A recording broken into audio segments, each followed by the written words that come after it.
Hi, I'm Justin Ivey, a certified financial planner with the Northern Virginia-based wealth management firm Egan, Berger & Weiner. With all the refinance advertisements and offers in the marketplace today, you may be wondering if refinancing your mortgage is the right decision. There are several benefits to a refinance, but the positives should be weighed carefully against the negatives before moving forward.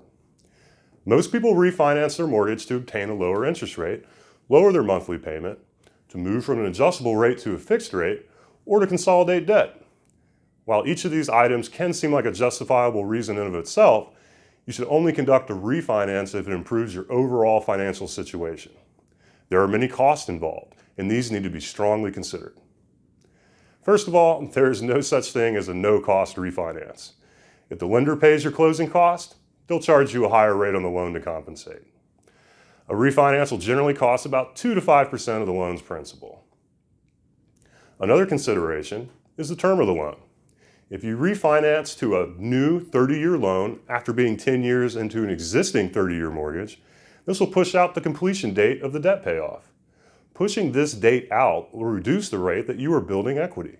So when a loan begins, more interest is paid than as principal from your monthly payment. However, as time goes on, more and more is being paid to principal each month. You can see this broken out in a loan's amortization schedule. And resetting that schedule is often a substantial cost that is not considered when comparing lower interest rates and lower monthly payments. The best way to mitigate this problem is to structure your new loan to mature at the same time as your existing loan, or preferably have it end even earlier. So refinancing through a fixed rate loan from an ARM or an adjustable rate mortgage can make sense, especially if an increasing mortgage could cause budget problems.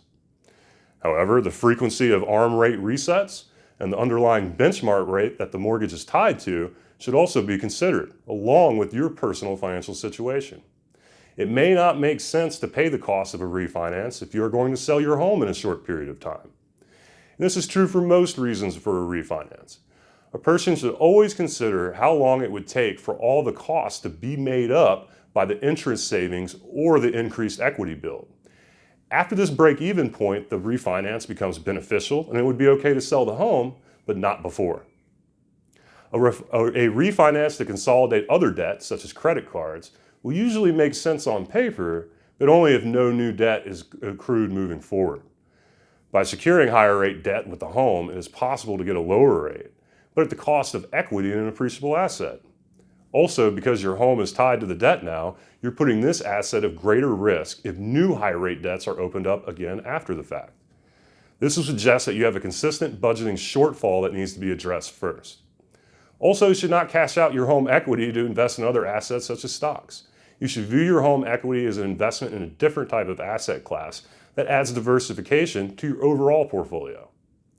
Since the cost of a refinance could be significant, you should always consult with a financial advisor.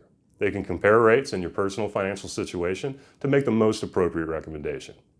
If you have any questions, reach out to us at info@ebwllc.com or visit our website at www.ebwllc.com.